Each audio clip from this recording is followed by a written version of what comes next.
Want to make a difference for the next generation? Working families are struggling with the cost of living, y'all. And in the past few years, the cost of buying a backpack and school supplies has risen by over 30%. Goodman Community Center's Backpack Drive helps make back-to-school time a little easier and more joyful for over 500 kids and their families.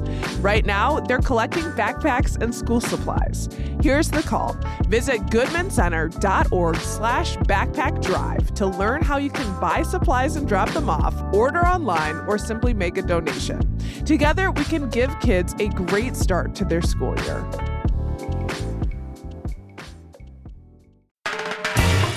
This is CityCast Madison.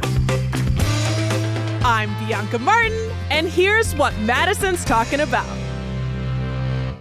Today, the August 11th primary is less than 2 weeks away, and early in-person voting is happening now. There are 5 Democrats running for the party nomination, and joining me today is one of them, Milwaukee County Executive David Crowley. David, welcome to CityCast Madison.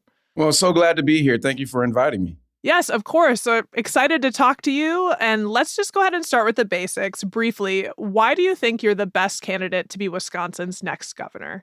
Well, one, I think there's a lot of frustration, not just frustrations with the Republican Party, absolutely frustrated with who's occupying the White House, but frustrations with the Democratic Party as well. I do think that we have been fighting back here in Wisconsin across this country, but we haven't really communicated what we're fighting for, what the vision and the mission is that we have as Democrats. And so I'm really focused on making sure that we can lower costs for working families, that we can put more people to work, care for our community, and create more opportunities no matter what zip code you live in. And this is a great opportunity for us to coalesce around a candidate that can ultimately defeat a MAGA extremist like Tom Tiffany from occupying our governor's office. I'm about to say things that you already know, but earlier this month, you were part of an unexpected switch-up. You suspended your campaign on July 8th and endorsed current Lieutenant Governor Sarah Rodriguez. Then on July 17th, Rodriguez suspended her campaign following financial issues. A day later, you re-entered the race. You said, "Allow me to reintroduce myself." Let's talk about it. What pulled you back into the race? Well, when I like to make my decisions based off of data and facts. And the information that we received when I suspended my campaign, we found out, that it was false, because every single day that when I suspended this campaign, new information was coming. And so when the lieutenant governor made the decision to drop out, I had a conversation with my wife, with my family, because it's not just me in this race, it's all of us. And we decided that it was extremely important to get back into this race because the stakes are quite frankly, they're too high. And so we need someone not only who understands how to legislate, right? Because I've spent 7 years in the state capitol, so I know exactly how Madison works. But for the past 6 years, I have been leading the largest county, representing 1 million people, close to 19 municipalities. And so we need a governor who's going to be ready on day one, that's going to fight back, but more importantly, not just tackle the long-term issues we're facing, but making sure that we have long-term sustainability as we engage and eliminate the status quo that we've been operating in. So you're saying the information you had, it changed so drastically within the days that after that you saw that it was 8 days? You kind of looked down and said, this makes sense for me to re-enter. What was the data point that okay, can you just flesh that out a little bit? Well, when that Monday came and she did her press conference to announce what was going on with her campaign finance reports, I was getting phone calls from everywhere, all across the state of Wisconsin. Grassroots supporters, donors, voters, elected officials, labor leaders, you name it. And quite honestly, I continued to say no. Making a decision to suspend your campaign is a big decision. And deciding to get back into this race was even more of a difficult decision. But we realized that the numbers that we were presented with, whether we're talking fundraising, a lot of that goes into who people want to support. And so as we've been able to see a lot of the data coming back, we know that we are rising in the polls. And it's exciting to see the level of momentum that we have seen in the past week and a half, raising over $500,000 within the first 5 days and making sure that we're engaging with voters across this state. And so right now, we know that since we've been back in, there have been a lot of enthusiasm in our campaign, and we want to just continue to build that momentum. Sure. So her financial picture painted this image of Wisconsin that she had more backers than she really did. In a recent conversation with WISN 12's Upfront, you said one of your campaign goals is, quote, focusing on bringing Democrats together. Yeah. By getting back in the race, some folks are making the argument that you're further dividing the base. How do you respond to that? Well, I think we need to recognize that my name is already on the ballot and people have already voted for me. And this is a democracy. And some people have said that this is one of the messiest primaries that we've ever had on the Democratic side. But let's also be honest that democracy is also messy. And we need to make sure that all of our voters have great choices. And while I've had the opportunity to work with many of these individuals in different capacities, I know that with my executive experience, with my organizing background, that we can bring more people to the table. When I became county executive in May of 2020, we were facing the largest fiscal cliff in over a decade. And I didn't just go to Madison to bring money back to my community. We built a statewide coalition. We worked with, both parties. We worked with business leaders. We work with community leaders. We work with every municipality across Wisconsin to make sure that everybody was able to see an increase in shared revenue.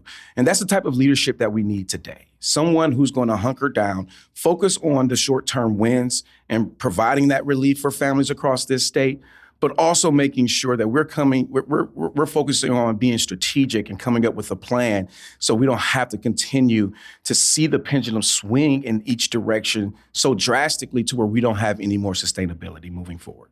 Mm-hmm.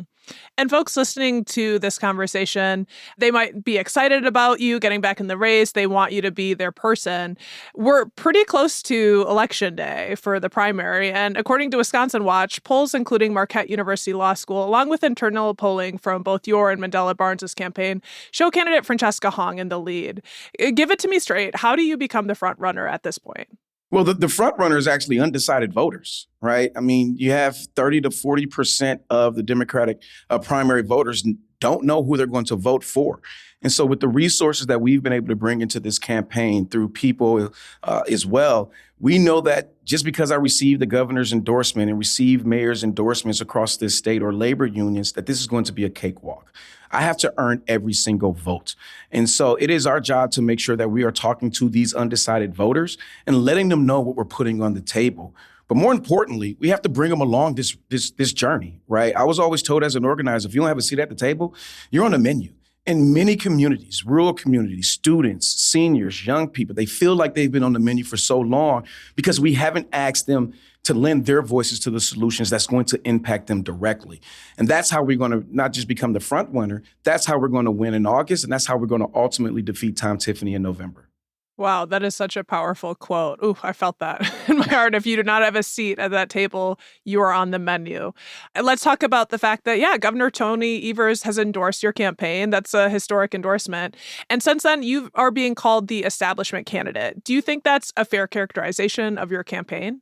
I don't. I definitely wasn't born into the establishment. I was born into struggle. I grew up in the 53206 zip code. Both of my parents struggled with, mental health and their own drug addictions. And so, but the one thing that they taught me was the value of hard work. And when I think about where I am today, going through the Milwaukee public school systems, graduating from UW Milwaukee just 2 years ago, I've worked extremely hard to be where I am today. And so I am not looking to protect the establishment at all. I'm looking to protect the people who call Wisconsin home. And so I am focusing on lowering their costs, building more affordable housing, and creating a plan where they see themselves living a sustainable future. And so that, we need our communities to thrive. And so I may be established because of the work that I have done as a community organizer, as a legislative staffer, as a state representative, and as the county executive of Milwaukee, but I am not part of the establishment.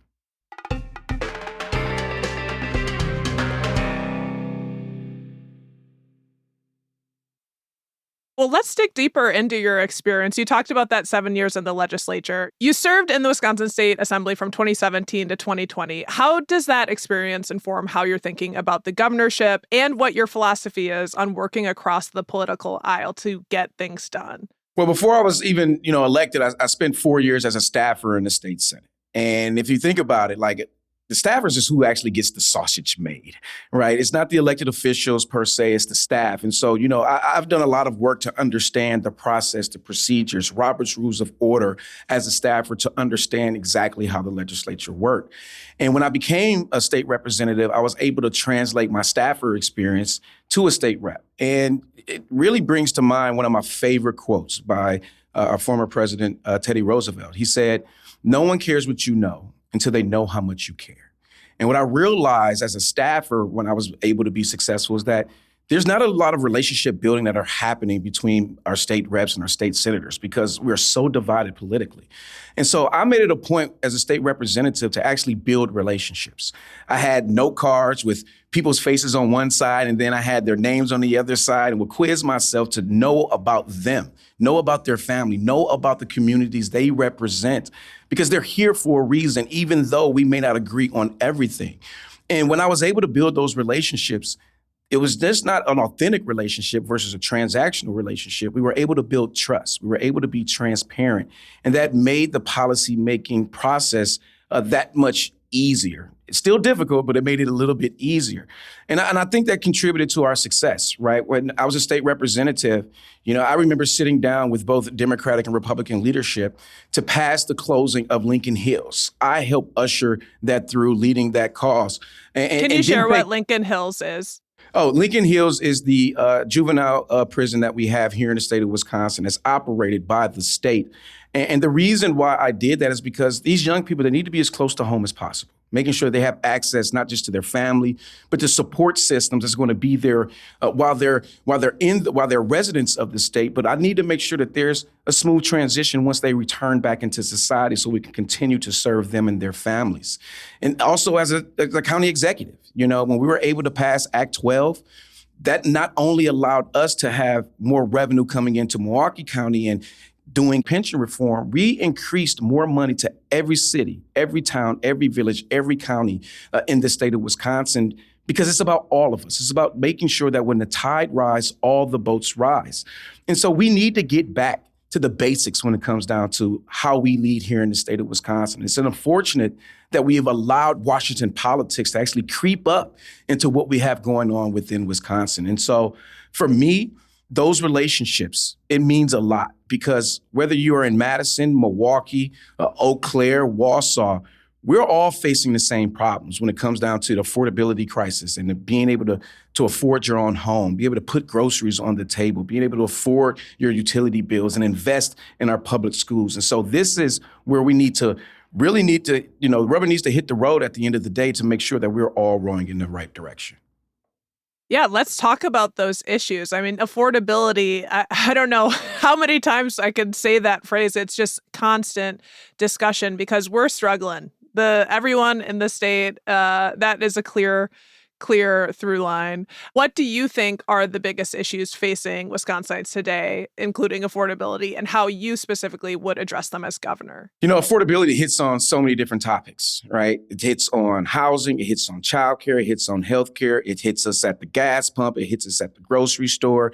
And so there's so much that we need to do. And so as the next governor, one, we need to make sure that we're providing some relief. And we can do that through property tax relief directly, helping out our municipalities. But we can also fully invest in our public schools. The fact is that we're seeing our property taxes rising because the state has lost its way and pretty much did away with its promise of funding our public schools to the tunes of 2/3. And right now, we're not even giving them the reimbursement rates that they deserve when it comes down to special education. Right now, it's at 42%, where it really should be at 90%. And so our public schools are having to make a choice. Raise property taxes because we have to focus on these state mandated services. Otherwise, we're going to have to cut student enrichment programs or cut teachers from delivering. But this also goes to healthcare. We need to expand Badger Care across this state. And Badger Care is one of the best programs, health programs, and best alternatives that we have to for-profit insurance. It'll give us the ability to provide comprehensive care where it's not just physical care. Let's also include mental, dental, and vision into this, right? We should have mental health navigators in all 72 counties to make sure that no one is falling through the cracks. But you can't talk about expanding Badger Care without also talking about increasing the reimbursement rates. That's how you incentivize providers to be a part of the network. And you think about some of our rural brothers and sisters, they got to travel an hour or 1 to 3 hours to go to a clinic, to go to a hospital, because they're seeing them close. But also, we have people who are taking care of our most vulnerable community members, right? Home healthcare workers, family care workers who are struggling to take care of themselves because they haven't seen an increase. And so that increase needs to translate to all workers. We have a $7.25 minimum wage currently. And so it's extremely important that we raise that to $20 an hour to keep more money in the pockets of folks. But let's also face it. If we continue to see the level of inflation, continue to see tariffs being placed on all of our goods, no matter how much more money you're making, things are going to continue to be that much more expensive, so it's costing you more.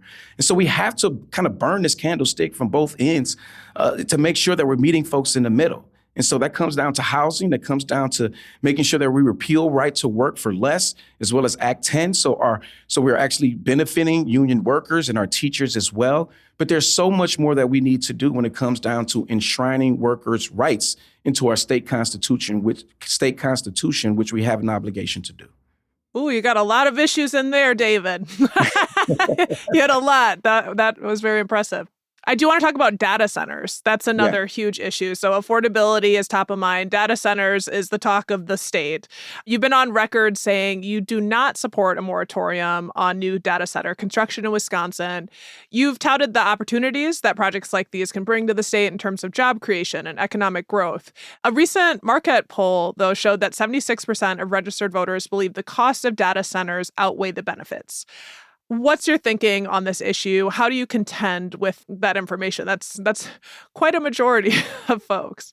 Yeah, no, I have the same concerns that all Wisconsinites have in the States. And the reason why, when I think about the statistics that you just put out there, that's because we don't have any guardrails. We don't have anything in place. And so the reason why I think a short-term moratorium doesn't address the long-term concerns that we have, and you can't put a moratorium on what's already here. Like, what are we doing to make sure that we're protecting our environment, protecting our communities moving forward?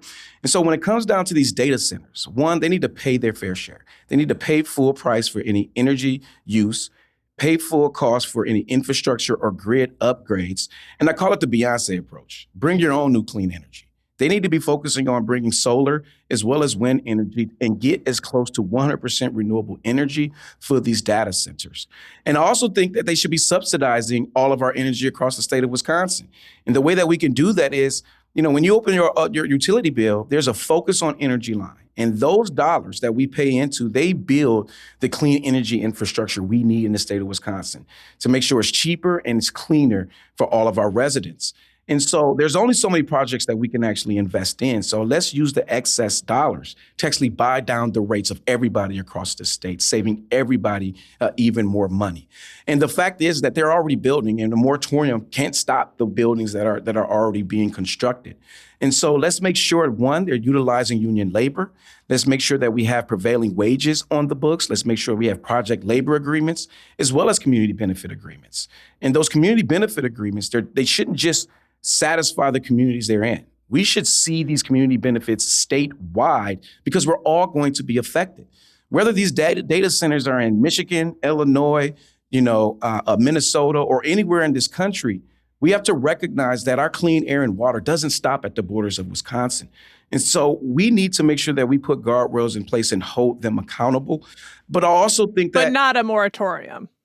A moratorium won't stop what's already here. Right. But what about the new stuff that's coming? It feels like we've got one problem. Not that I'm saying one way or the other, but a moratorium, from my understanding, is it's a pause. So we could deal with the things that are here before new. So I don't know any new centers that's coming after January. So if we was to pause it, it wouldn't happen until January, right? And I think that's where we have to focus on how do we protect ourselves from what's currently here? Because if you look at the data center in Mount Pleasant, or if you look at the data center that's currently being built in Port Washington, a moratorium is not stopping that construction. And so we need to protect ourselves from what is currently here, because currently right now, it's the Wild Wild West and they're able to do whatever they want. And one more thing about the moratorium on data centers. If we put a moratorium on data centers, it wouldn't allow local communities to be able to bring these data centers into places that's already zoned for this. So if there's a manufacturing plant that's currently sitting empty, we're basically saying that those local communities wouldn't be able to make that investment if they so choose.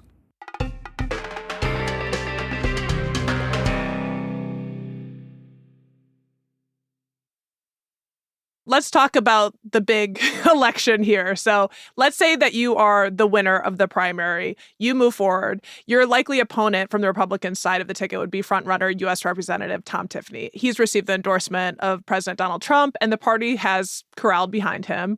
What's your plan for how to beat Tiffany?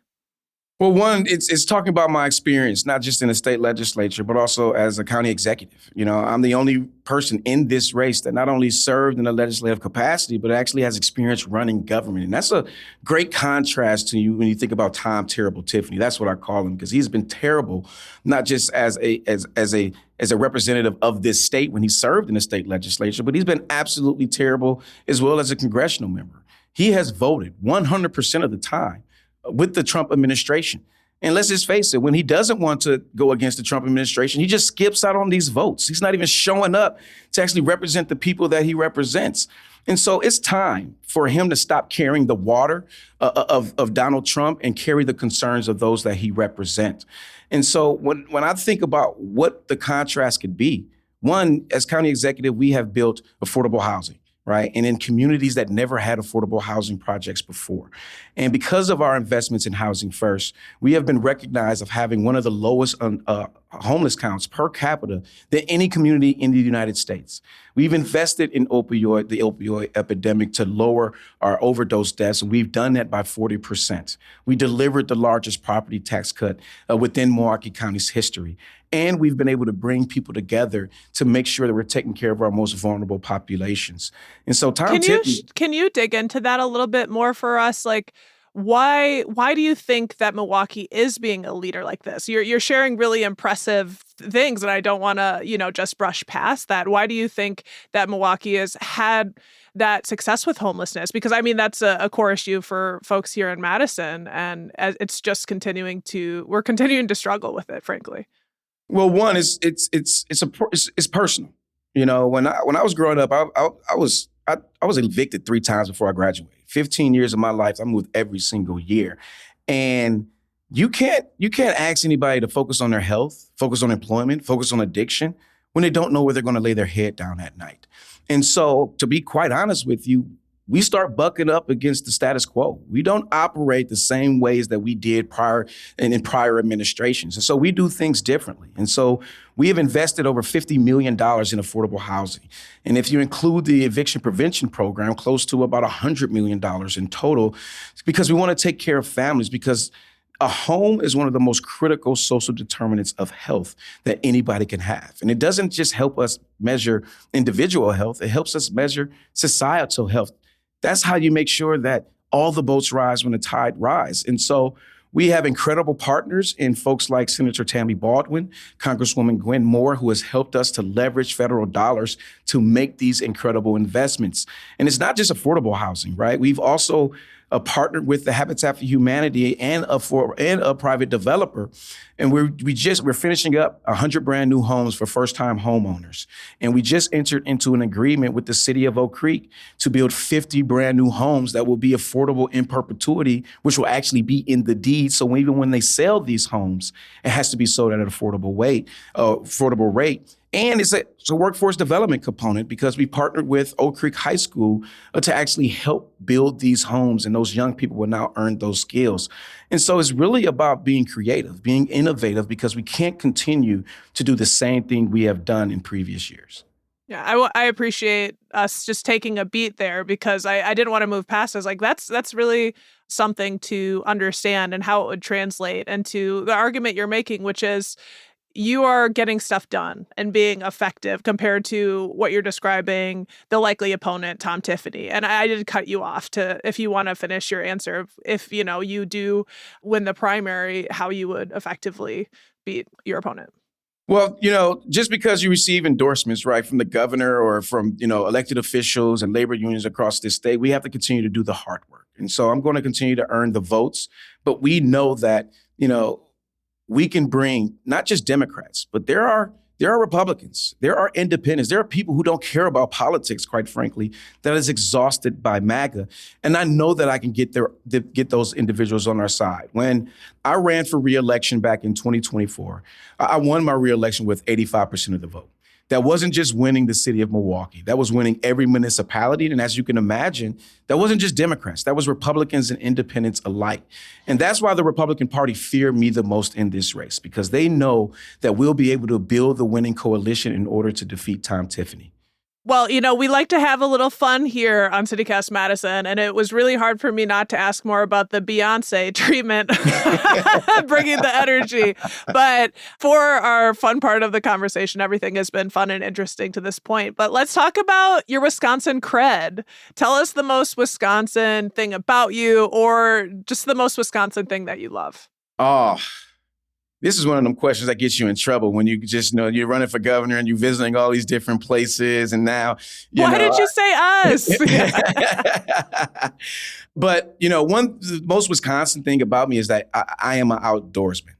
I love to fish. I love to go hunting. I love to be able to just enjoy nature. And, being county executive, I'm responsible for many of our public spaces, if not all of our public spaces. When you think about the parks, the lakefront, the beaches that we have, and the way that it provides the physical and mental refuge that people need in order to become grounded and continue to working and doing things on behalf of themselves and their families. But, I love everything about this state. But what I really like doing is traveling, because I haven't been to a bad place in the state of Wisconsin. And everywhere you go, it feels like you're taking the scenic route. I love that answer. I could not agree with you more. The natural beauty of Wisconsin is frankly unparalleled. Milwaukee County Executive Dave Crowley, thank you so much for taking the time to come on CityCast Madison today. This has been really a great opportunity to get to know you better as a candidate. And we know how busy you are, so I appreciate your time. Thank you.